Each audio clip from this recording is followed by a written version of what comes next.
पाहुणं वाड्यावर या. निरोफले वाड्यात बोलवाल्यात म्हटल्यावर तुम्हाला बी यायला लागतेच. तर आज आम्ही आलतो हॉटेल गाववाडा रिसॉर्टला. इथं तुम्हाला खुर्चीवर बसून किंवा निवांत खाली बसून सुद्धा जेवू शकताय. इथं आल्यावर रस्सा मागायचा नाही, डायरेक्ट बारड्याच येतात पांढऱ्या तांबड्याच्या.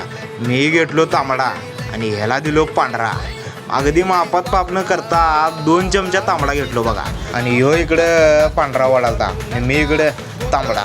यांच्याकडं मटणामध्ये आणि परत चिकनमध्ये ढीगशीर व्हरायटी आहेत. चला आमची तर ताटं आलीत. ह्यो भाऊ इकडं एकदम निवांत बसून जेवालता बघा.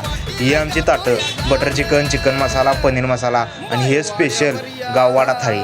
वास घेऊस तर म्हणजे ओढून घेतला की हो आणि चालू केला की इथं येणे फॅमिलीसाठी एकदम आगळी वेगळी आणि भारी सोय केल्या. हे बघा रविराज बार शेजारी इचलकरंजी कोल्हापूर रोड कबनूरमध्ये हॉटेल गाववाडा रिसॉर्ट. मग केव्हा येत आहे तुम्ही?